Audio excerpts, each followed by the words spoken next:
Topping Talks.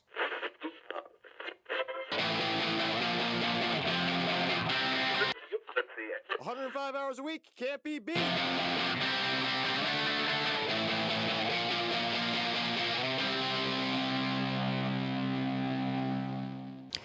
Welcome to Topping Talks. Topping Talks is a Topping Tribune production, and today's episode is proudly sponsored by Topping Technologies.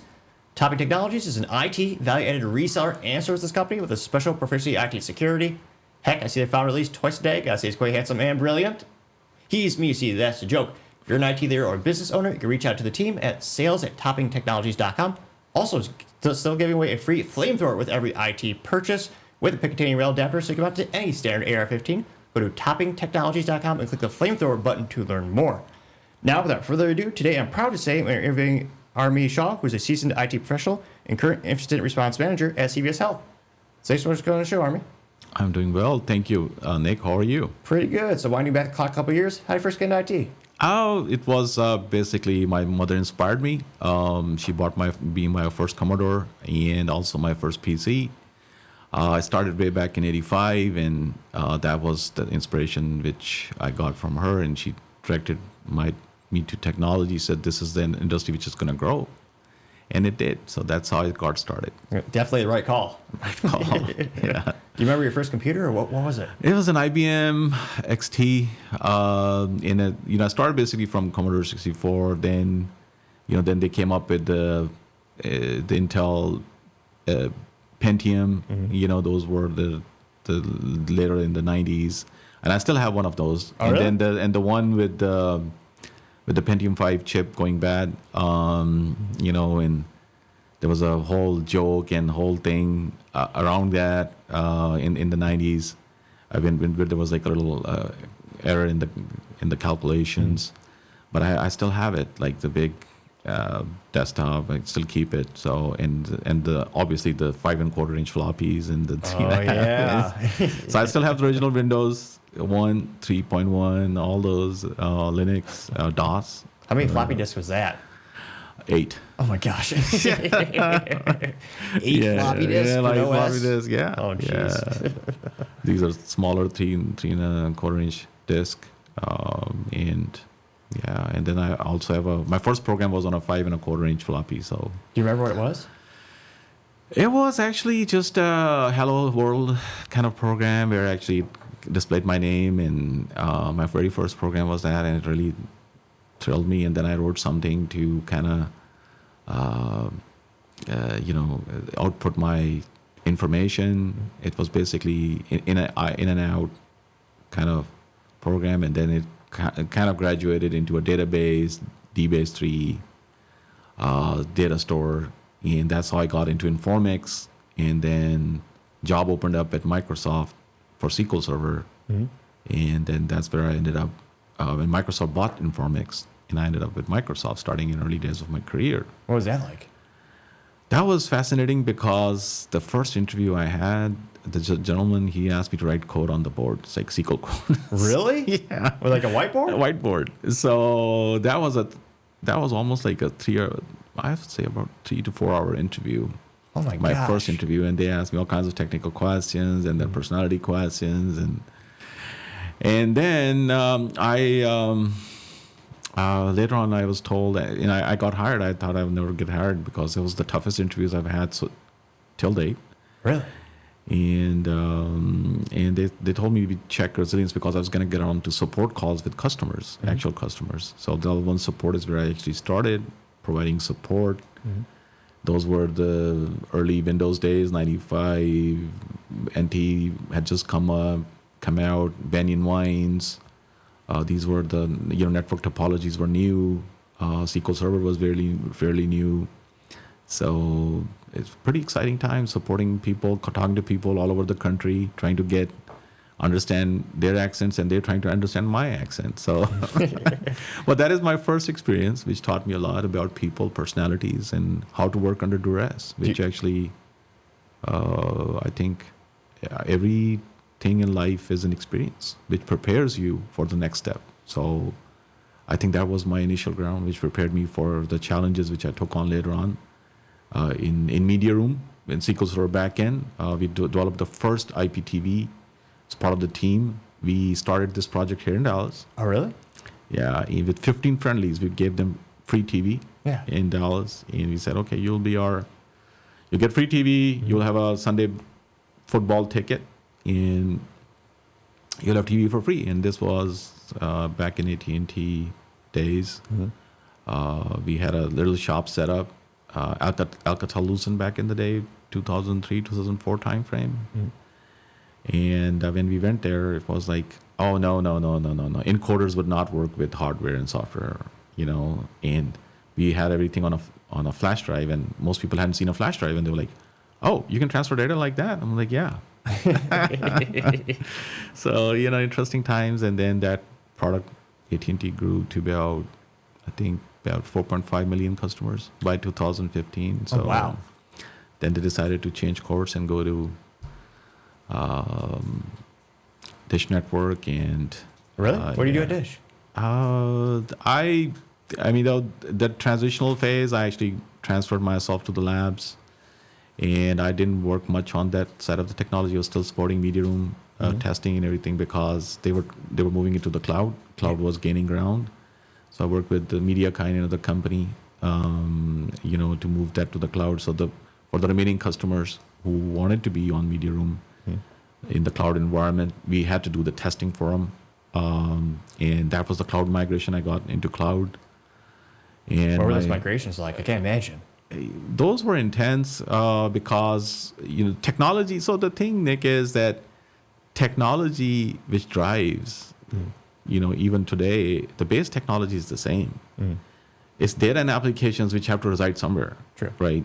So before that, it was physical servers. We had a huge lab with almost 1,000 servers running. 1,000? 1,000, yeah. Is that before VMware? Is this all physical? Yeah, this is physical, HP, Sun, first, second gen, IBM, 3600 series, all that running in a big lab in Plano. 1,000. 1,000. Oh my God. Yeah, and then we grew them to 3,000 because this was the video head end office. Yeah. And we had to get the proof of concept for production, and the production NOC was in Las Colinas at the time, and I think it's still there. And that's what the first data center looked like. Data center operations. The concept of what we have today is SOC, security operations centers, and the knowledge operations center comes from those days. And it's the same thing. Client server, started from there. Decision support networks, SQL backend, data warehouse. If you have more data, it's data warehouse, all that. And then you migrate all that to cloud, and now your terms change. You come into Azure and Kubernetes and all the other stuff. But what is it in the end? What is a VM? It's true. Virtual machine is what?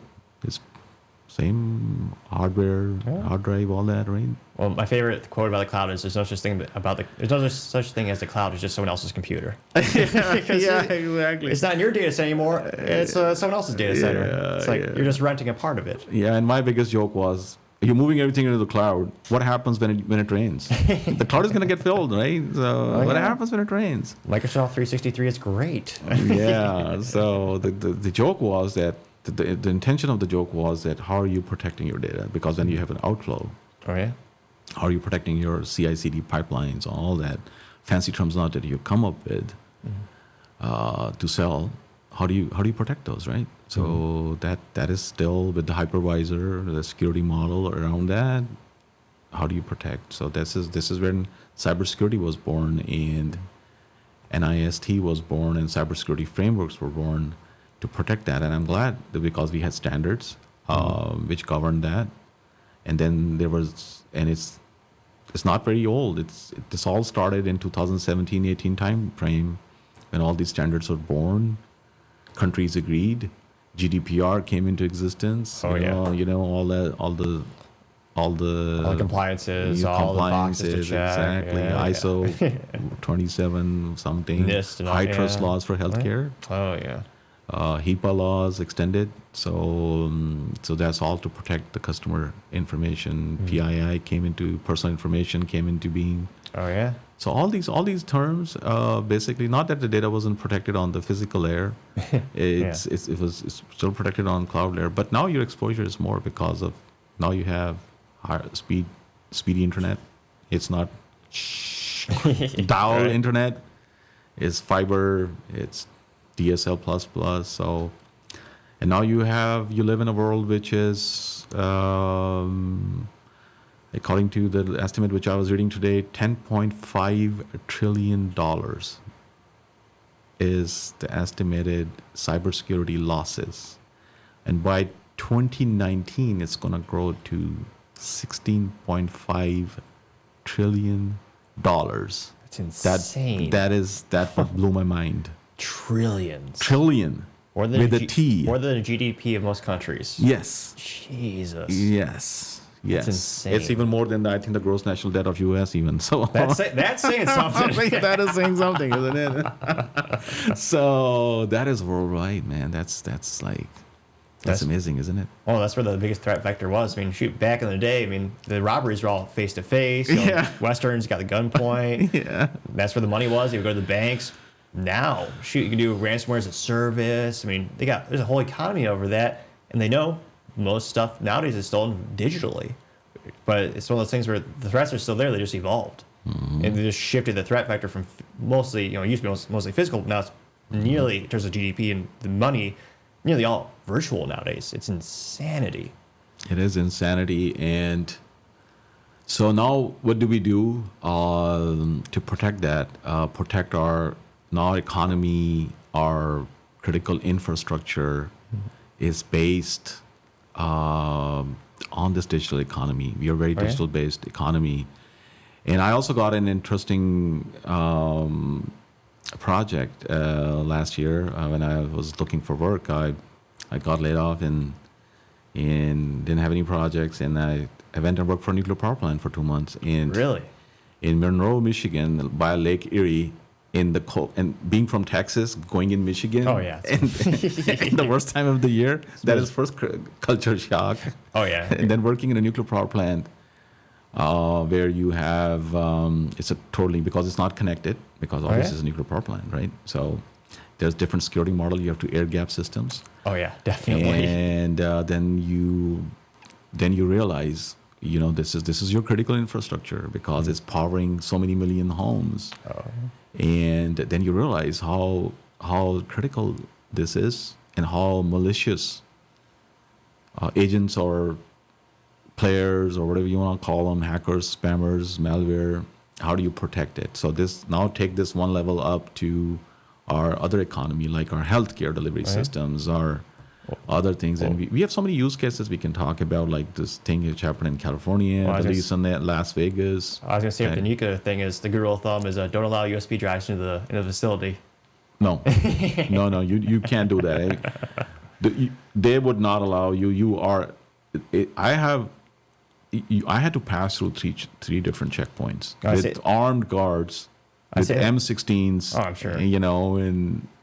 And they meant business. I mean, it's more secure than an airport security. Oh, I would guess it would have to be. But where was it? Was it Iran? No, it was a couple years ago. It was like, success virus. Yeah, Iran. Yep. Just a little USB stopped the whole process. It's like that one little USB the size of your pinky stopped an entire process of harvesting that nuclear fuel. It's like, that's pretty crazy, the power technology. Yeah, that virus was written, I think, brilliantly. Oh yeah. And then transferred brilliantly, and so there's no concept. I mean, there is a concept of data transfer, but these are different type of clearances where USB and disks have to go through, keeping those threats in mind. But yeah, I mean, that was something. Of all the things we want to be air gapped, that'd probably be one of the number one things. Yeah. And so these are the things. You also have to think about now how fast people are gonna develop these AI models. This is gonna be another threat metrics we have to consider. What are they doing as far as deploying their predictive AI against whatever the target is? How are their learning behaviors? How is the machine language not going to learn how, say, an ASA firewall or a Palo Alto firewall, which has been deployed, by how many layers? What are going to be the intrusions? What are going to be the port queries? What is going to happen there? So you think about all these things, and then you have a counter defense. So it takes. I'm a huge storyteller and a huge story reader. Also, I read a lot of nonfiction besides tech. So Homer inspires me. Oh, really? And so it's from my childhood. You remember Trojan? I was going to say Trojan Homer, horse. Homer the Iliad or Homer the Simpsons? No, the Homer. Not the Simpsons. Simpsons too. I mean, hey, working in nuclear power plant. Yeah, I was going to say, like, yeah. So that would be like I could start calling my daughter Maggie, but she's not gonna like it. So. But yeah, I mean, the Trojan horse story is one of my favorites. So. Oh, yeah? So thinking about that, what if we have a protection model like that, where we feed fake data, Oh, yeah. and we entrap our attackers? Be pretty brilliant. Yeah, it would be pretty brilliant, right? So Above and beyond a standard honeypot procedure. yeah, exactly. Yeah. Above honeypot, because honeypot is actually it exists within the cybersecurity framework. Within if you go study for CISSP, they actually teach you methods like that. But yeah, I mean, it's like entrapment, right? Somebody comes in, you kind of lure them in, you kind of trace.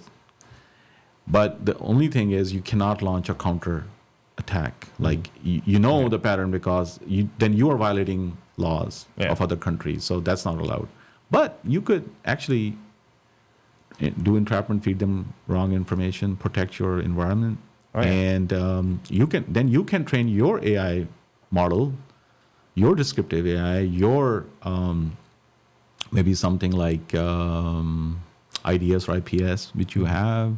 You can train your IDS, to automatically respond to that and trap them, and then alert, do whatever the next steps are. So some of these ideas I kind of think about how to get better, and then you draw inspiration from stories, you draw inspiration from older things which people have done, technology. Because see, the thing is, no matter how advanced we get, there's some connection you'll have with history, how we came to this point. With anything which evolves, a lot of things repeat themselves. Yeah, they'll repeat themselves. I mean, somebody had invited me to show me the latest AI they were working on, which is going to replace the receptionist. Mm-hmm. It's a small company in California. It's a very interesting concept. They're trying to, and they wanted me to talk to their AI, mm-hmm. and see how it reacts, and and find out the memory leaks in it, basically, as a tech. So I had a 20-minute conversation with an AI which sounded like a real person, incredibly designed, and it was basically a GPU. Really? Yeah, and all the information was there. I talked to the API unit, and I asked him so I said, okay, now how can I cause a memory leak? And this guy kept telling me, the inventor, he said, hey, he's smarter than you. My product is smarter than you. I said, no, it's not. I'll prove it to you in 1 minute. And he's like, wow. I said, I can turn it off, and it won't be able to turn it back on. If I go to sleep, I can turn myself back on. So he's like, okay, so you cause the memory leak. I'm like, okay. So I asked one basic question from that AI. I said, I knew it was a GPU, so it has all the historical information, all the data. I said, tell me, what is the biggest discovery or invention of mankind till date? So I was like very happy. It was like the easiest question ever, right? This is a wheel. Yeah. The first tire, the first wheel, that's it. And then Aya is asking me, what do you think? And I'm like, no, it's not. In my opinion, it's not. I said, the man's biggest discovery is his two hands. Because with these two hands, he was able to build a wheel and able to do other things. And now he's typing and building AI and the engine. So man's biggest discovery, according to me, is his two hands. Because I know this is not a published. So then I looked at that inventor. I said, do you still think that we humans are going to be smarter than what you have designed? You think eventually that will be, though? He didn't say anything. He was, Oh, he was a really? little bit upset.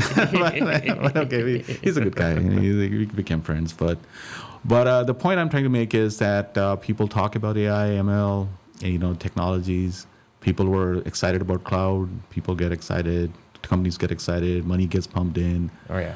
It drives our engine. Innovation is great, but I still think that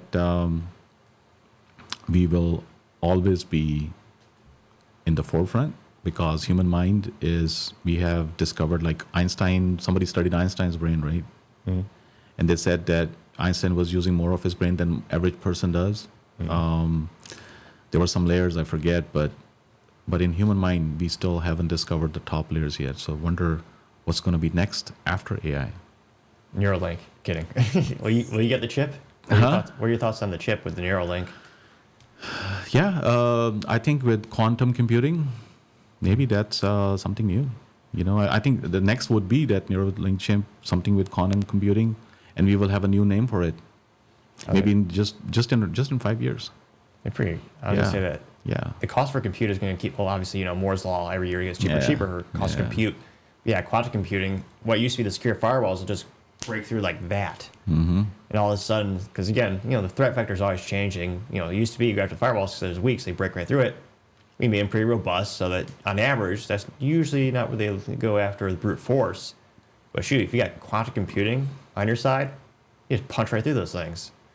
So that's going to change that's going to change the game in and of itself all over again. So it's, because again, obviously it's out there now, but it's all about that getting that price down lower and lower and lower, where like anyone can afford it. Yeah. So what do you think is going to happen to the job market? People talk about like, oh, AI is going to. I don't think so. You know why? Why? Because somebody's still going to be able to drive those somewhere, because we're not there yet with tech. The driving jobs are still going to be there. People talk about these jobs, not somebody has to assemble, somebody has to take it, somebody has to deliver. So somebody has to quality test it, somebody has to bring it to production. All those things we have to think. I mean, bots and they're so limited right now, and I don't see that happening in another 5-10 years, and maybe I'm wrong, but but who knows? Nobody knows the future, right? If we did, it'd be a lot richer. I'd be playing the stock market more. Yeah, I wanted. You remember Back to the Future movie? Oh yeah. Those hoverboards. Yeah. By this time in future, we should have had them, right? You and I, we would have been doing an interview on hoverboards. How about that? I mean, there was a really, really good Lexus commercial from like 10 years ago where they made the hoverboard, but it was reverse magnets with was it liquid nitrogen? Yeah. And the skateboard was like 4 inches thick, but they got the hover effect and it was technically hovering. Yeah. But no, I think in our lifetime, the robotics price per unit will get to the point where it's economical. It will happen. Like Mercedes and a couple of other automotive communities or automotive companies are using robotics for rudimentary assembly right now. The issue right now, again, for the time being, is they're all tethered. So all the robots can only realistically work if they have an extension cord plugged into them. So that's been the Achilles heel, or one of them, for that vector of innovation. How can you get the most dense amount of energy into a standalone robot? Tesla has their humanoid robot that's getting there. But again, the cost is just like quantum computing. The cost is like, list price, was it $100,000 for a good humanoid robot right now? And again, even good, can't do the things we would expect to have it to do. But with autonomous driving, I'm the antithesis of that. I love having a stick shift, and I will always drive until the day I die. I love it. But it's one of those things where I think, unfortunately, you look at the younger generation, they love the Uber, the Lyft. They don't care about driving. Unfortunately, I think in our lifetime, we'll have robotics, or you'll really have actual autonomous driving. We have versions of it now, kind of. But they can do, rudimentary things, parking, you'll get the hands-free driving, kind of. I think it'll happen. I'm not a fan of it, but with the robotics, it'll create, it'll get rid of some jobs, but kind of like the invention of the cotton gin and, industrial revolution, it'll also create new jobs. We're going to need a lot more software engineering, assembly for the robots, with assembly robots, it'll be like Star Wars, where we have robots building robots. That's just stupid. Oh no, that's iRobot with Will Smith. But I think it'll happen in our lifetime. It's just getting the price down per unit, getting the energy density to the point where it'll work. But yeah, the issue is also the intricacy with his hands. Because Elon, when he first had Tesla, they had the most robotic factory on the planet for automobiles. And it failed off the bat because, again, they couldn't do the intricate things. So I actually took robots out of the factory in the beginning of the company. So you're hitting the nail on the head when it comes to the dexterity of the robots. That's where they're really struggling too. But it'll be interesting to see in our lifetime how much they innovate. I mean, shoot, Boston Dynamics makes some scary stuff. I don't like that. Yeah, and you know what? If you look at the 1,000 years of human history, we go back 1,000 years and now, and where we have come from and come to.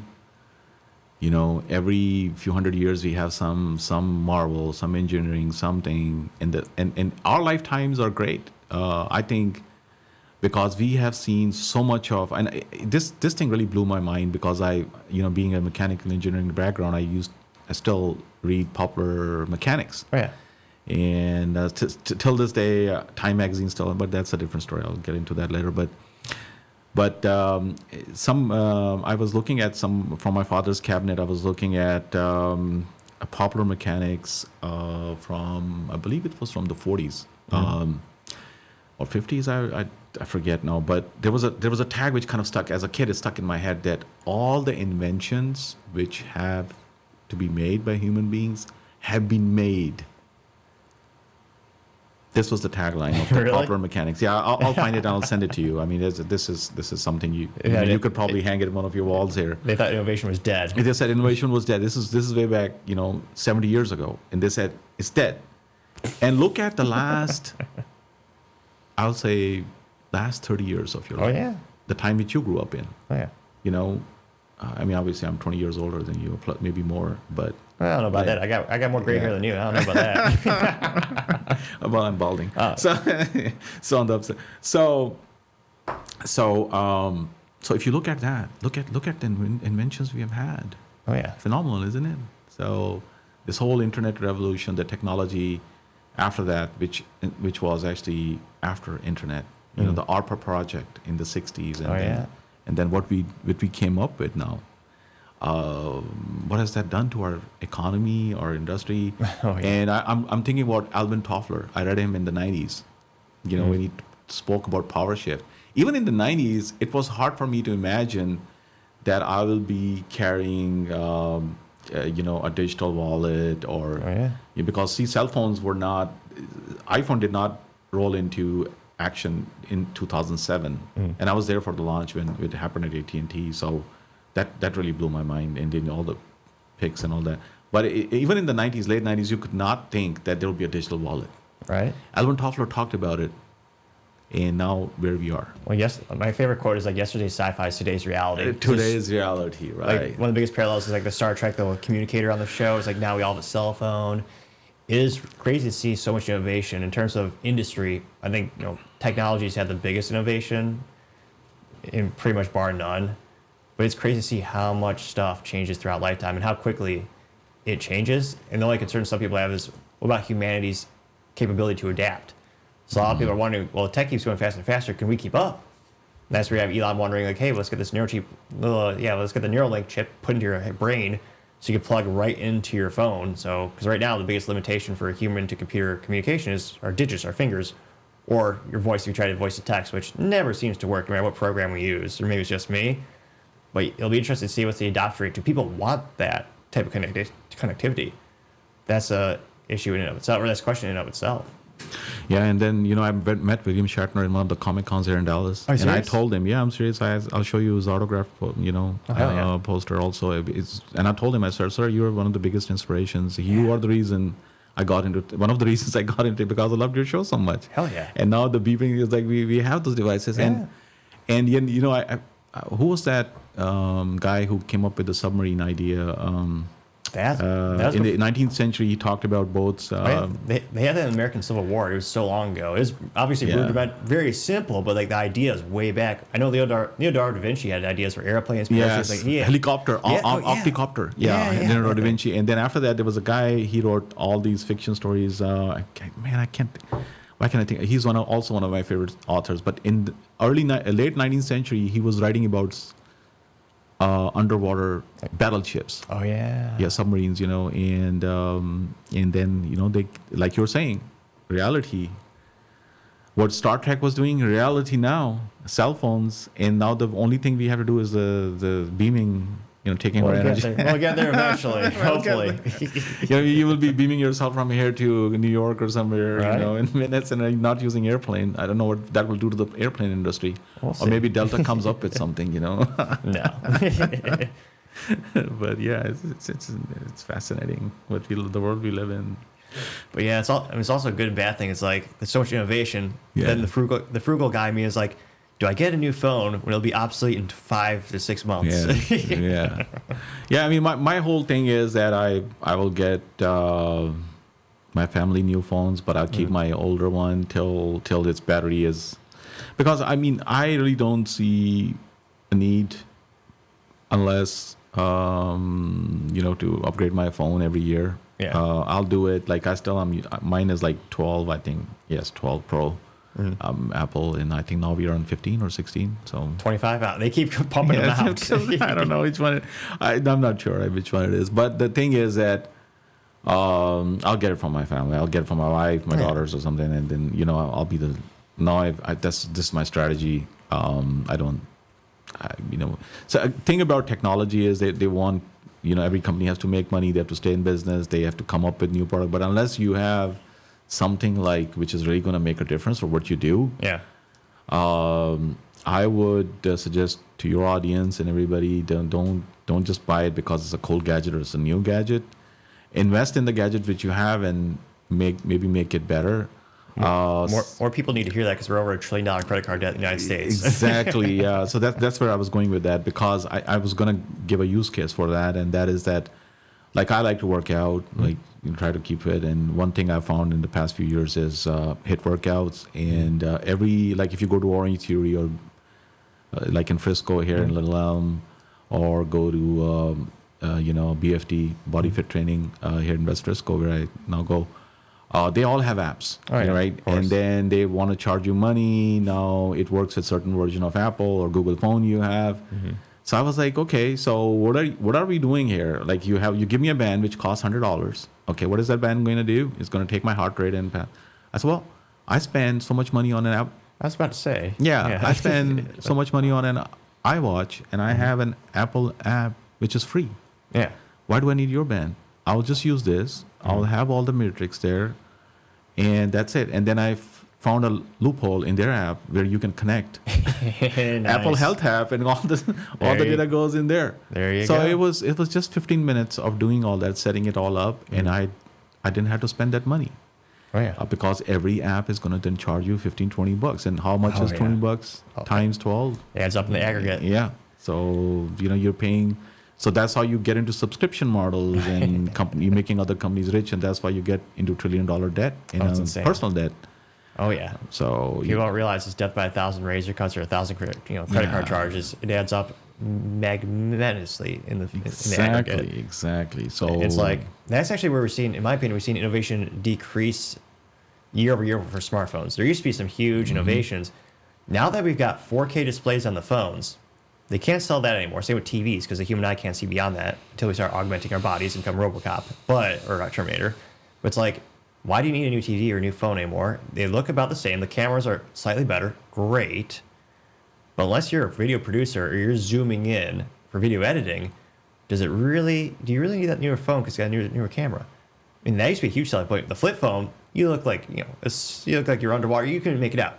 Sure, we had some huge innovations, but now it's like every year they got a new iPhone or Samsung 25, whatever they're on now.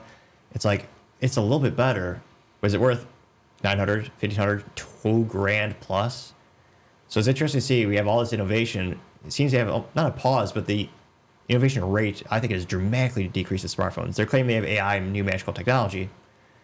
For the average person, they don't need that yet. It will enable them eventually, I think, for more tools. But like, they're only just now starting to put that onto the hardware and the firmware and all that kind of stuff. So it'll be interesting to see. Maybe that's a selling point for some people, but a lot of people I know did not upgrade into this iPhone, and that was the biggest selling point that they were bragging about, at least.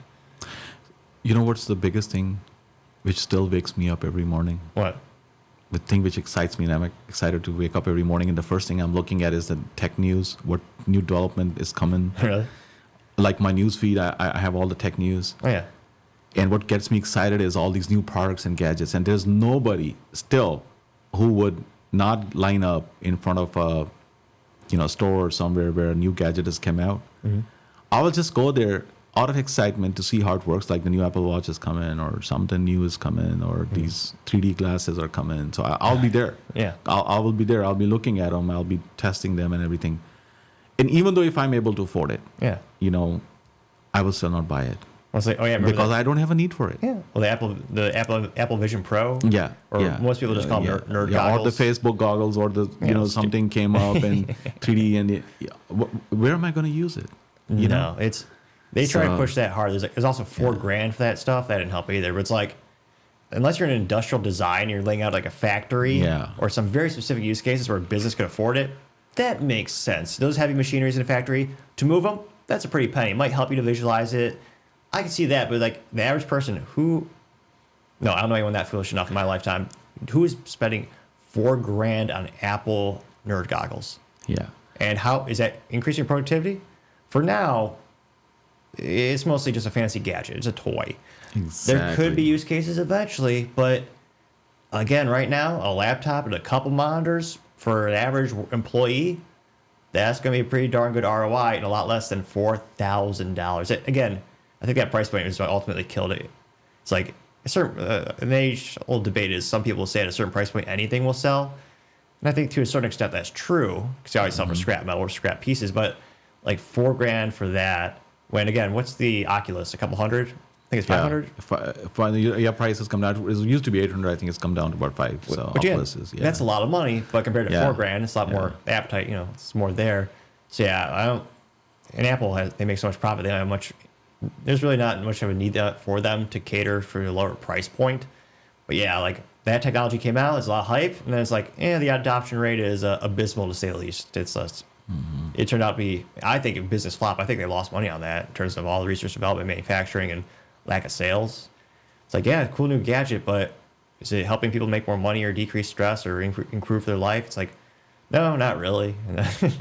So where I would spend money? Where? In technology and getting the cool, because like we talked about, you're saying it, I'm saying it. These are not the things, the coolest technology if you don't have a need for it. If it's brand new and there's not that many applications like 4K when it came out or the OLED TVs now. Oh, yeah. Who's gonna. So the thing is, what I would do is I will go research what are the best new keyboards. Because keyboard is something which I'm using every day, right? I love my mechanical keyboard. It's worth every penny. Exactly. So one of my favorites is Logitech. So I'll say okay, or the Dragon or somebody, and I'll be like, okay, what are your coolest keyboards right now? What are they doing for my? As I'm aging, I'm more susceptible to get carpal, Carpal tunnel. Yeah. So what kind of ergonomics test can I get? So I need to get more exercise, or I need to have better chair. So these are the things which I would invest in because I'm spending 8 to 10 hours a day. Oh yeah. Sitting on a chair, working on a computer, on a keyboard. So if I have a mouse, I still use a mouse. So I'm like, okay, and if I can get a better screen, I can get 2 screens, I can get 3 better 4K or screens. Yeah, this is where I will put the money in because that is directly proportional to my productivity and my ROI, which you talked about. It's worth it. I spent a premium for a Logitech. It's considered vintage now because they don't make it anymore, but it's just one generation old. It's the MX Master 3. I still have love it. that. Yes, I love them because too. The click of the buttons is like the trigger break of a staccato, XC, like a really nice 1911, or that's a 2011. It's just very crisp and a very loud click. I love that.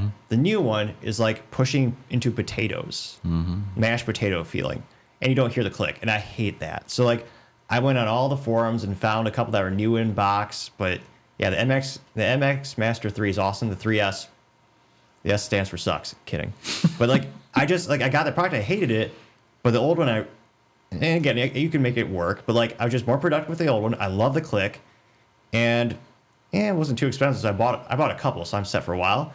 But yeah, that little technology, it makes me happy, and I love that click, and it's just like the comfort and feel of it. It's a brilliant design. I hate that they changed out the little switches inside of it, but yeah, mechanical keyboard, I love mine. I forget the model, but I got a mechanical Logitech as well with the nice roller bar for the sound. really nice. Yeah, and then you could connect up to 3 machines with it. Oh yeah, exactly. So what else do you want in life, right? With the 2 keyboards and mouse, you can connect to 3 different machines. Like you're saying, clicks, simple clicks, and there you have it. So these are the things which you spend money on, which are directly proposed. Because see, another thing is when I get into budget debates, like in my as working as an infra, and I would go to my management and ask for budget for certain things like hardware, they would not see it because see, still to certain companies, directors, all that, VPs, that money is not. If I were to tell them, hey, I'm going to buy 20 computers and do this software, they cannot visualize in their head, okay, how is this directly proportional to, because everything is virtual, right? So sometimes you do not see your productivity in those terms. But if you look at the man hours and the time you spend, so many people are frustrated with their mice or keyboards, and then the battery's not working, and now the chargers are simpler and all that. So you think about that frustration and all the time it costs you, the downtime, and the time you will spend changing cables. Oh yeah. Whereas you can connect. So invest in what I'll tell your audience is invest in basic, simple technologies which are productive to you. Spend in a phone. Yeah, you want to buy an iPhone because you want to take pictures. If this is your livelihood, if you are a person whose livelihood is, picture taking, and you're some kind of photographer, go invest in a high-end phone with nice lens, or buy a nice camera. Go for it. But if you're not, if you're average picture taker who has to take some selfies, and you're buying a iPhone 25 for it, for $2,000 or whatever the price is, it's insane, right? Oh yeah. But 12 does an equal job if you clean the lens. Oh, exactly. It's one of those things where, again, I think phones have had the biggest industry in terms of like diminishing returns. Yes, diminishing returns. They are the encapsulation of that term. Because again, when you went from flip phone to the smartphone, they had so much innovation, got so great. Then you hit that wall where once you got the 4K camera and the resolution of the screen's like, and you get a little bit thinner. Now I think the biggest Achilles heel or that they could fix with these phones is the battery life, which we've already squeezed out lithium-ion technology for well over 10 years now. So I think the new leap of technology will be the new substance that everyone's working on. That'll be what will take phones to the next level, I think, in terms of what do we don't like about our phones. That's the biggest complaint we have now. Thanks to 5G, we got pretty quick phones. You get the internet, email, everything on your phone. Great camera, great resolution, great speed, processing power. Right now, the biggest complaint is the battery and the degradation over time. I hate that Apple and Samsung, everyone has a battery that's fused to the damn thing, so you can't change it like that. Like you used to be able to, which makes it, in my opinion, more disposable, more like trash. It's like, it'd be nice if you had that removable battery, so when it does inevitably go bad, every brand does, historically speaking, batteries always go bad. It'd be nice to just flip it out and put a new one in. But no, they fuse it to the board, so you can't do that anymore. And they close it, so I don't like how tech is not really serviceable in most instances these days as well for certain consumables, or now they consider disposables. But that's another thing I wish they would fix, or go back to the drawing board with the old phone designs that I did like. Was a lot easier to fix. No, I mean that's another thing is they make. I think now look at your car, like you said, like look at your cars now. Can your average down the street mechanic can fix it? No, not if it's an EV. Unless it's an EV or something. Oh no, not unless it's EVs can't be fixed. Yeah, EVs cannot be fixed either. So I mean, like if you take your old hydrocarbon engine, OG. Non-hybrid car, even then, the first one I bought, I think it was in early 2000s. And this guy knew my sales, because I do business with same dealership, same people, and this sales person knew I was in tech, so he's known me. Now he's retired, but he known me for years. And I go to him, and he says, the first thing he looks at, he's like, Armie, guess what? This new minivan you're trying to buy, it has 16 computers in it. What the? And I was like, great. Oh my god! I hope they don't. I wonder what kind of OS are they running. Oh, I do have to reboot them. That's our computers. Issue. Get hacked. That's what. Yeah, nice. I was like, okay, man. That's so that's where it is tech, and then now you have hybrids, and now you have EVs, and now you have cells, and now you have to go to certain stations to charge them. And the issue for me is also right to repair. My little Honda Civic, anyone can wrench on that and they can fix it. Yeah. But it's like EVs, they're like smartphones. Only the manufacturer will give you the spare parts, and only they can work on it. You basically don't own it. You lease it, or you have the hardware, but it's all about the software. So it's like they had the fact that, again, battery technology, just like phones. Well, with EVs, you get 10 years out of it, and then you throw it away because the battery will be $15,000, $20,000, $30,000, $40,000. So it's like, yeah, that's not great for the environment, but it's just I like a car that lasts a quarter of a century that I can actually shift with. Yeah. But I'm definitely not a liar. I know most people have automatic transmissions these days. Yeah. When this Tesla opened one of their first showrooms over here in Arlington, my brother wanted to buy one, and I actually went driving with him in South Lake, and we went to the Tesla showroom. We actually took it, and he's also in tech, so we were excited that we were like, okay, this is an electric car. It drives 70. Like this was the Tesla's 70 or something, which drives like really fast, and it has all these gadgets. So we sat in it, and we're looking at it, and he's like, okay, I'm the elder brother. He goes like, okay, older brother is like, hey bro, why don't you take the first drive? I'm like, okay. I sit in it, and there's like a huge iPad in there. Oh yeah. And I was like, what the heck? And he was like, yeah, you reverse it and you make it go forward. Oh yeah. And that's the first thought which came to my head is like, what if I make a mistake? Right. With the gear, I still have a lot more control. Exactly. And it's like, okay, how do I turn on the side view mirror? It's like, oh, you have to go through the iPad again. I was like, I'm spending $80,000 on a car, and I don't have a manual way to turn my side view mirrors. Yeah. And just a few years after, I think it was 2023, the top executive of Tesla, she was in Austin. She bought her home. She was having a party. She had a little lake or little pond in her multi-million-dollar ranch, I guess. And that poor lady, she had a Tesla. She reversed it, or she was going forward trying to reverse or something. She fell in that pond, and that car shut itself down, and she died because what? She did. Because it shuts it because it's electric car, right? When water comes in, what happens? Really? What year was this? This just happened 2 years ago. Really? Yeah. It's a huge story out of Austin. By the time the medics came, they were trying to break in. They couldn't break in easily, because it's hardened glass, whatever it is. The car is in self-protect mode. Oh, yeah. But what about the occupant, right? So, and this is one of the top executives of Tesla. She died. Jesus. Yeah, in that car accident. So that's what I'm telling you is, technology can be really, really scary too. With incidents like that. And also happening. Weaponized against us. Yes. So it gets me thinking. So if you had your Honda Accord.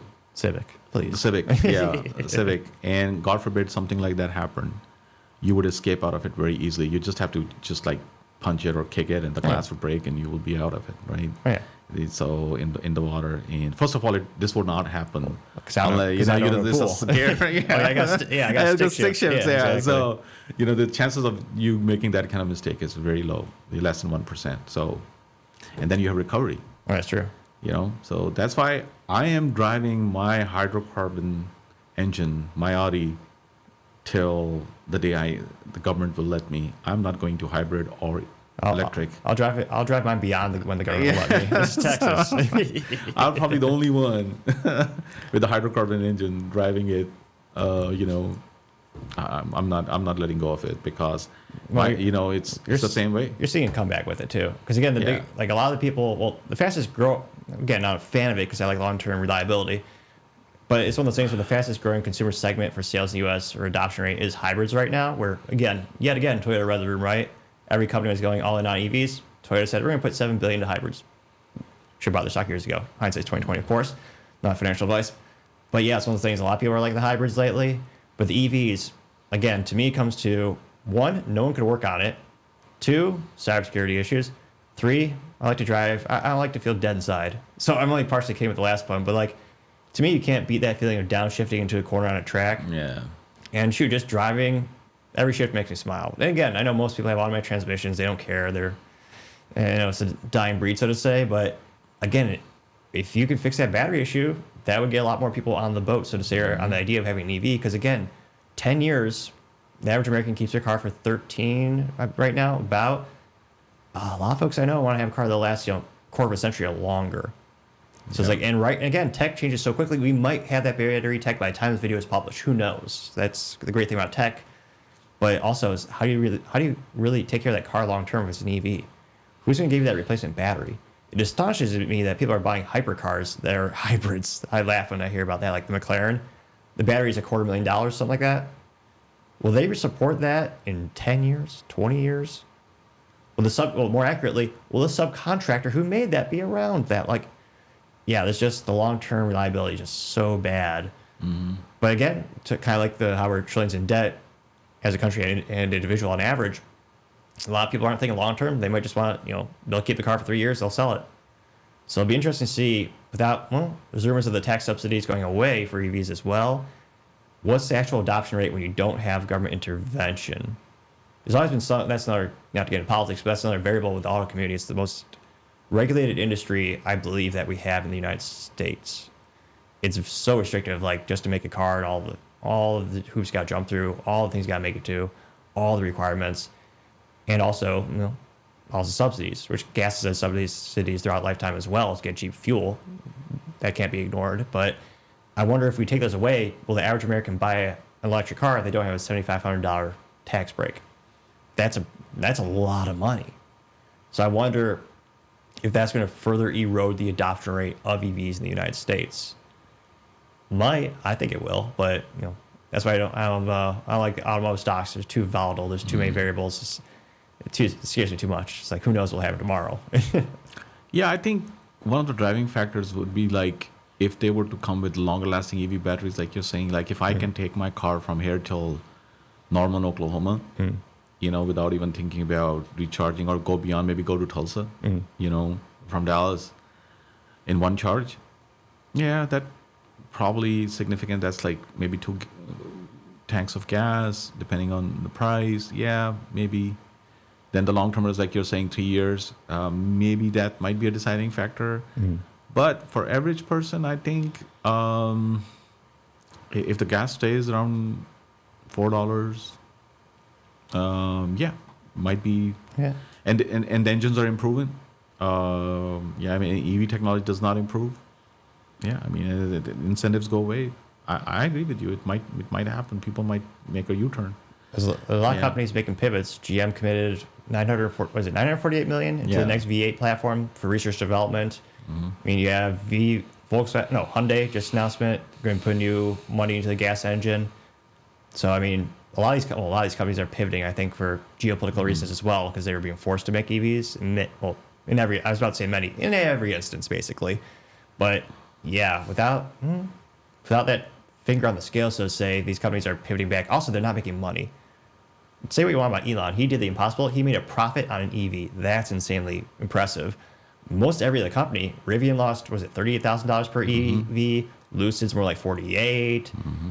Ford lost, $5 billion on EVs in 2024. And they're on track to lose $5.2 billion this year on EVs for Ford Motor Company. The only reason they're in business is because the gas engines are offsetting those losses, of course, and the commercial gas vehicles as well. So what's going to be next after Elon's cars? Speaking of cars, on that subject, I met a guy who's the CEO of R&W Engineering, R&W Energy, just 2 days ago at a luncheon. He and I got talking about the future of cars, and he gave a presentation. It's going to be hydrogen. R&W Engineering is working on something. So I was like, okay, so from chemistry class, I remember hydrogen fuel. How are you making it, and how is it? So, the processes are maybe electrolysis, methane, and we know that there's like underground, pipelines, and there's work going on with that. And he says, yeah, that's going to be the next fuel, which is going to fuel these cars, which is going to, how is that going to happen? There's a huge question mark on that right now. Do they have a new patent we don't know about? Yeah. Okay. So that's something we're going to talk about in the next, hopefully next week. And I'll invite you if you want to join us. Yeah, hell yeah. Yeah. Well, again, the biggest Achilles heel for hydrogen, because we've had that for decades. Yeah. And they have working prototypes. That's not the issue. The issue is how can you economically make the fuel, transport it, and get into the cars? That's Yes. all. Like because even a great book for gearheads. It's called Driven. It's a book about the foundation of building a BMW. The BMW, yeah. I mean, even in the 90s, they've had hydrogen prototypes, and they work pretty darn good. But again, the Achilles heel is the cost to get that fuel processed, to make it and put it out there. That's why Nikola, people thought that vaporware company was worth a lot of money. They claim to be worth a lot of money because they said they had that solution that would revolutionize the world, which it would if it existed. That could very well be the holy grail of energy manufacturing. But again, that's the biggest issue. But like Toyota has a racing team where they have hydrogen cars going around the course. Like they all have these working really cool vehicles, and you get the fun of having the gas, or not gas. You have the booming in the engine, which makes people like me smile. But again, how could they get that economically, reliably rolled out? And then the consumer adoption rate, will people like it? That's another thing in and of itself. But again, that has been the bottleneck for decades. If they could fix it, that'd be revolutionary. But I don't know, I'm so skeptical. I've read so many books about it. We've seen it attempted so many times. I mean, it could, but yeah, maybe compressed natural gas is a big thing for a little while. I think UPS still has their fleets doing that. But you have these huge LNG gas cylinders especially mostly in the third world countries, where they use that to empower their cars because they sell converter kits. You convert from gas, like Toyota Corolla in the late 80s, early 90s. They came up with this whole idea. Toyota came out with, like, in countries like Pakistan, for example, they actually sold those converter kits. Now you can have an LNG gas tank in your. See how dangerous it is. That's pretty cool. Yeah, but it's pretty cool too because the cost of fuel there, and it will last longer. And then you have LNG stations now where you go and fill those compressors. So these things are there. So something similar, but in the United States, if you have to do that, it will mean more laws. You have to make sure that doesn't escape in the air. And what is it going to cost? Because this is the thing I was talking to him about, was the renewable energy, the methods you have deployed. Because if you put carbon monoxide underground, what is going to do? What if it leaks? What kind of damage is going to do, or does it going to dissipate naturally? So you have to think about, and then renewable energy, how are you going to factor that in? How are you going to carry it? Just like saying, storing it. And then how are you going to prevent accidents like that? Now somebody knows you have a hydrogen tank in your car versus gasoline. Think about it. So, you get into a car accident. Might be a Ford Pinto incident. Yeah. So a lot of people don't realize how stable gasoline is, relatively speaking. Like, exactly. People think if you shoot it, it'll blow up. A little disappointing if you're on a farm, you try that, nothing will happen. It's like, if you have to have incendiary rounds, and it has to hit the tank a certain way, but in gas, it's not actually that flammable. The vapor is, yes, but again, relatively speaking, it's actually a pretty stable unit of energy. It's a pretty good value. But people always remember the Hindenburg incident. I think that's kind of immortalized into history in terms of fears of that fuel. They always think of that Zeppelin, which is one of the most iconic photos probably in history as well. I think partially for that reason, but people debate the aluminum paint on it was also flammable, or the actual material kind of was a big contributing factor, but still, you kind of cutting hairs here. But I'll be interested to see what happens in that regard when it comes to automobile innovation. But cheap. But then your need for your cells is going to go away then. And then the need for maybe the fueling stations every 100 miles or whatever that is, that might go away also. But then again, you have to think about these other things. So everything has a trade-off. And what is it? Thomas is an ancient, not ancient, is a modern philosopher, economic professor, Thomas Sowell. One of my favorite quotes is he says, "There's no such thing as solutions, only trade-offs." Yes. Which is, I think, I think about more and more, it is seemingly more and more true as well. It's a more trade-off. Yeah, that's right. So interesting things to see. What's the next? How that's going to evolve. But otherwise maybe the electric car evolves. But in any case, I'm keeping my gasoline engine. Right. Well, I was gonna say, while we're on the topic, if you had unlimited budget, what would you get from a car perspective, vintage and new? Oh man. And let's make it fun. Unlimited money for fuel, insurance, you're covered for life. Oh my god. What are you getting? I'm getting a convertible, man. Yeah. What kind are you thinking? I'm thinking like more an S5, Audi S5. There you go. R8s don't come in a convertible, but hey, I'll take an R8. But the thing is, Audi has stopped making those. Or I would They get should make them. The vintage ones are pretty good. Though. yeah, I'll say maybe vintage. maybe I'll think about. I need to drive one of those. I haven't driven the new what is those? Not Alfa Romeo, the Maseratis or the Italian. Ghibli. Yeah, Oh, yeah. Alfa. Or the Ferraris. Maybe I drove a Ferrari in Dubai. Oh, really? Yeah, on the in Ferrari World on the track. That you can go drive a Ferrari there. Dubai is phenomenal. And That's Abu awesome. Dhabi is phenomenal. They have a Ferrari World there, so you can go drive a Ferrari there. But yeah, I mean something to that extent. I would want to get a fast car as long as my back and I can fit in one. Right? in my so that's my dream car, or even an M440. I drove one. Those would be cool. Those are pretty cool. Oh yeah, underrated. Yeah. Those are. I think they're barely street legal, or an Audi. What is it? The RS5. Oh yeah, I know that one. 400 and. I met a Dallas cowboy as he was driving an Audi. He instead of buying a Lamborghini, he decided to buy an Audi RS8. Really? There you go. Because he said I'm saving maybe $500,000 or something because it's the same speed. And my mind was blown away. And he showed me his RS. I mean, this was at a Sewell dealership in Plain, in McKinney. And I was like, hey, what's the Dallas star doing here? I was like, yeah. I said, why would he buy Audis? He would probably be buying like, something McLaren. Lamborghinis, McLarens, or and he's there with an Audi. I was like, yeah, this is the engine. And I was like, now this is a wise man. He's probably gonna keep his money for longer. Oh yeah. Well, I was gonna say that a lot of them part sharing with the Volkswagen Group owning all the companies. It's like, oh yeah, they have that too. It's like Porsche, Lamborghini, Audi, Bugatti, Ducati. Mm-hmm. They got a lot of fun stuff in that portfolio over there. Yeah, Bugatti.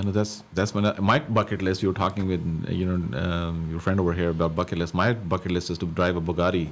Oh yeah. Go to the Bugatti mansion in Alps somewhere, and then drive one. So which one do you want to drive? I'll just drive any Right. one of them. Yeah, but I mean those. I just love the shape and the idea of coming down from a mountain in a Bugatti. Pretty insane. Pretty insane. I'm so glad the CEO kept the gas engine too. Veyron is Bugatti Veyron probably. That's iconic. Yeah, to me, that's really what brought the brand back in terms of in terms of engineering. Yeah. I mean, that's when Volkswagen showed that they were king. Because at the same time, Pish, the CEO, had the most fuel efficient car on the planet, the Volkswagen. It was all carbon fiber, got like 350 miles per gallon. So they had the most fuel efficient car in the world. Then the fastest, most fuel efficient car in the world, the Veyron, which at the time was 1,000 horsepower, the fastest car on the planet. And unfortunately, like a lot of people that aren't gearheads just know it because it's like it was $1 million car, which, actually, it's kind of admirable. They put so much research, development, engineering, and quality into it. They lost money on every single one. But the CEO was just so passionate about saying the world deserves this Halo car to show what we can do as a business. So what are they calling those cars? They're calling them not supercars, but what are they called? Hypercars? Hypercars, yes. So is that what you would drive if I were to reverse the question on you? To me, there's something iconic. Vintage. Yeah, I mean, there's a lot of things I would love, and it's definitely not the most practical one, but just because being the pinnacle for so long had to be the McLaren F1. I mean, F1. It's the most expensive thing to maintain. Everything times out, doesn't wear out. But in terms of, a V12, stick shift, analog technology, rare, and historical. You're watering my mouth. It's a historical landmark. I mean, and to BMW's credit, they still take care of it too. Which again, they probably make some money on that, obviously, but you got long-term support, and again, it's McLaren, but BMW's the drivetrain. But yeah, there's something iconic, and to this day, it looks beautiful, even as decades old. And the fact that you could send it back to the factory, they'll recondition it, get whatever color you want, and it's such a rare thing. And with regulations and the government, there's no way they'll make it again. It's so lightweight, single carbon fiber. It's a marvel of engineering, and I think the most pure experience you can get without actually just paying for an F1, like paying for an actual race car. If I had to get a vintage one, I'd have to be a McLaren F1. Then it helps to have unlimited. You would need that life hack of unlimited money for the fuel. Fuel would be nothing relative to timing out the fuel cells. Like I think fuel cells are $250,000 every 5 or 6 years. Yeah, 5-6 years. It's like just to put the tire on the car is like $50,000. You have to take it to a track. Got the ambulance, the test driver. They balance the whole car. I I think the best modern marvel of engineering in terms of automotive history. If I had to get a new car, that narrows it down quite a bit because there's only in the United States 27 new cars you can get with the stick shift. And, me, this guy, have 3 pedals. And to me, there's something iconic. And nowadays, it's not that impressive in terms of a benchmark. But when I was a kid, the biggest benchmark was going over 200 miles per hour. So right now, if I won the lottery, I'd probably get I love green. So I'd get a green Porsche 911 Turbo S, which I believe it tops out at 202 or 205 miles per hour. They got a nice signal green that I kind of fell in love with. I think that'd probably be my dream world of like a vintage as well as a modern car that, that you could drive them every day and still take them to the track and have a lot of fun. And they're just becoming more and more rare. So they're getting harder and harder to find too. Yeah. Have you ever taken your car to the track yet? No, not yet. I was thinking about going to the Texas Speedway? Yeah, That's yeah. pretty I was good gonna, they have like these. I don't know if they're still having those, but they would let you drive like one of these. The BMW would be there, and a lot of these. Even Lexus was there. They would let you drive their car in the speed track. That's kind of cool. And then somebody will give you a headset, and you sit in the car and they direct you. But I've been to X Drive, and I've driven an R8 in the ring there in the X Drive, and also a Lamborghini. Nice. That was my birthday gift 2-3 years ago. My wife gave me that birthday gift, and That's awesome. She even went. And that was one of the best birthdays I had, because I was driving all these cars, and she said, have at it, spend the whole day. And there was this young man sitting right next to me. He was directing me, because the track is pretty tricky, Oh, yeah. It's like you have to, but after the first go around, it. Oh, yeah. And the car handles itself so good. And he was like, oh, you want to bring your SQ5 in there? And I'm like, nah, I think I'm happy with at least what you have. But yeah, maybe this year I'll go there again, drive a few cars. There's a couple good tracks around here too. I know Crest is pretty good. I think my favorite is Eagle Canyon Ranch though. Eagle Canyon, that's one I want to try. I've heard so many good things about it. It's a good one. They just upgraded the facilities, so it's the nicest places. If you need to work between sessions or need a restroom, they really stepped it up a notch. It is so nice over there, and the track is really good. You got 2 pretty good straightaways, which for Honda Civic ain't much, but for cars with horsepower, it's a blast. And they got a couple really good turns and corners too, especially. Yeah, the second to last corner is my favorite to downshift into that because you're going lower than downshifting. To me, that's my favorite part of the whole track, I think. But yeah, that's a really good facility. I know I usually go with NASA. I forget the acronym, but they're one of the classes that they have for the high performance driving. That one's pretty fun. I definitely recommend doing that one. Definitely. I'll add it to my list after the show. I'll write it down. I'll probably do some research and I'll be there. Man, that's something which is good. It's that what wakes me up every morning thinking about these things. It keeps me excited. Yeah, think about life and goals, and see these are the kind of drivers which, as a person, which drives me, where I'm actually motivated to take care of myself, because I would not be able to drive a fast car if I am not physically fit, for example. True. I think that a lot of us forget, and another thing I want to pass it on to your audience is take care of yourself. Take care of your health. We have a lot of processed foods, but we also have nice parks, and we're blessed here. Because there's so many gyms, so many facilities which are there. Like Little Frisco area, look, Crunch Fitness. Oh yeah. This F45, right where we live, like from this main street out down to. So there's so many good parks, everything you could do.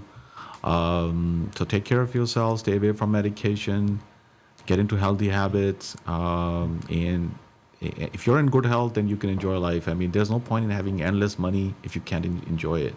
True. Right? I mean, like a person like me who gets excited by looking at cars and technology and all that. And what if I can't even fit into my own car seat?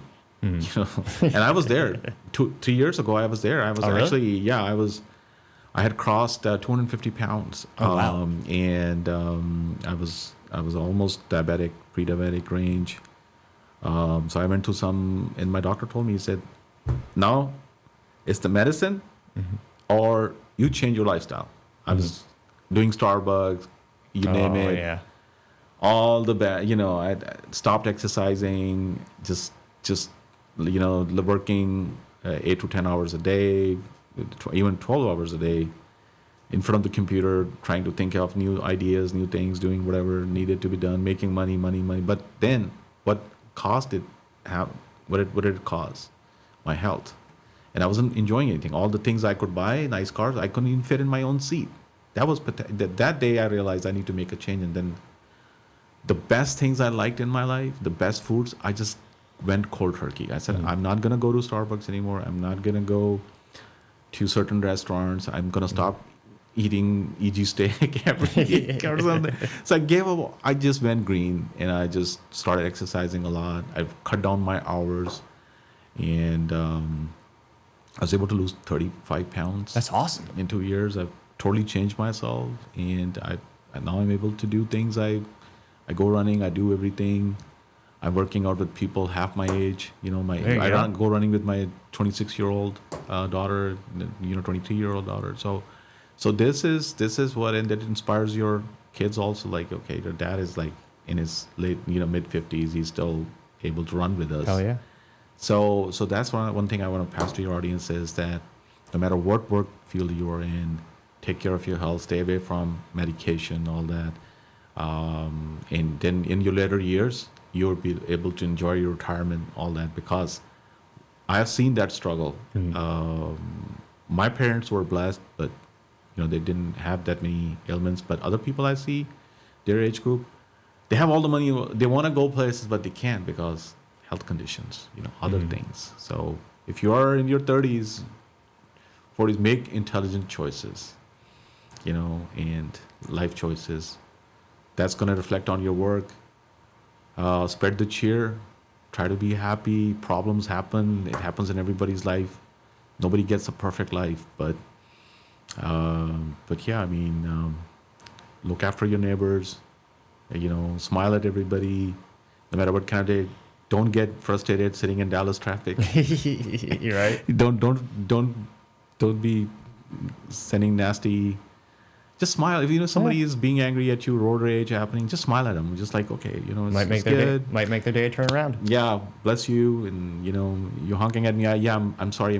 This happened to me. I'm in Plano. These two young men. It was my fault too. Just turning into a restaurant, I wasn't careful. I just cut them off a little bit. It wasn't gonna go crash or anything. I recovered fully. So they came after me. Right off of 14th Street. And I had my two guests from New York that day. I was, taking them out for lunch, and I was taking them to this Italian, very nice restaurant in downtown Plano. And these two young men walked right behind me. Two, I would say, taller than I am. I'm a pretty tall guy, but they were even taller than I was, pretty strong. And they're like, "Hey, man, you cut us." And I look at them, and one has a nunchuck in his hand, and the other one, What? yeah, and they're ready to just go Monty on me. And those two other gentlemen, they're from New York and all that. One is pretty tough, and the other one is like from California. And they were like, "Okay, well," and you're older, they're younger. And I said, "No, it's just not getting it." So I said, "Look, young man, I know I made a mistake. I did cut you off, but," he said, "Hey, man, you need to learn how to drive." I said, "Hey, I'm glad you know how to drive." So I said, "Look, we're all going for lunch. You want to join us? Or you want to start a fight here in a parking lot? And mind you, it's the police station is right there. People around. Right. And we are 3 compared to 2. Yeah. We might have a nunchuck, but hey." So they're looking at me, and they look at each other. Says, "Yeah, let's go for lunch." I said, "Yeah, let's do it." I said, "I'm buying." There okay. you go. And by the time I started talking to them, they turned out to be excellent guys. They were just angry that. Well, road rage is a real thing. It's a real thing, and we were able to diffuse that situation. Excellent. And not get into an altercation. And it's like I told, and this is something. And after we were comfortable, and I told them, I said, "Look, you guys probably can beat me up with nunchuck, and you are stronger and taller, But is that really what you want to do over somebody who just cut you off a little bit? Maybe, even granted, it was my mistake, but you didn't get in an accident. I was able to recover. You're driving under 20 miles an hour. Even if I would have hit you, then nothing would ever happen. So is it really worth beating me up for that? Yeah. Going to jail for? Going to jail for it? Plus, this is also, I was going to say, plus, this is also Texas. Threatening someone with nunchucks probably isn't the most brightest thing to do. I wouldn't recommend that. Yeah, well, I wouldn't either. But, what I'm trying to say is that, just have mercy in your hearts. This is somebody's brother, somebody's son, somebody's daughter, somebody's wife, sister is out there. They might be having a bad day. Like one of the gentlemen, then he told me a story. He was having a really bad time with situation. I don't want to talk about it on radio, but podcast. Sorry, but we're on the radio too. I'm sure. Yeah, but the thing is that somebody might. But that doesn't mean that you have to escalate it. You might be going through something and you don't have to take it on. Just go write some bad code and work on your computer, play some video game or something, or just take it out, on somewhere else. But yeah, this is not. It's an invaluable skill set is just defusing situations too. It's a good one to have. Yeah. Just smile at somebody. I mean, if somebody is having a bad day, just invite them for like, hey, come have food with me. Food is, I think, is the biggest. All the other cultures, other countries I've traveled, I've seen that food is one thing which brings people together. So we would have teams come from other tech teams, come from other countries or other areas, and first thing I would ask them is, okay, this team came from Germany, India. Okay, so I have people who are, meat eaters, half are vegetarian.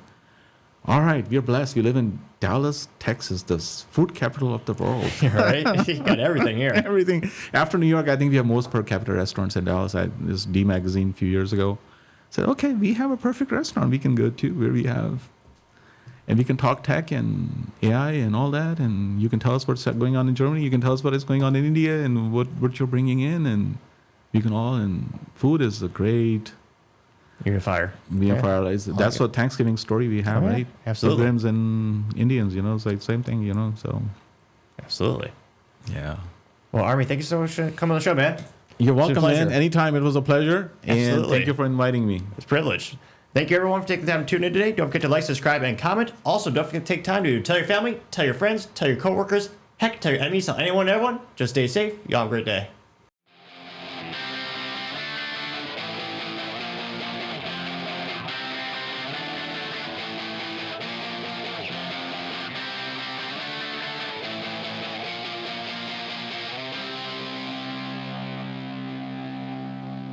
Topping Talks.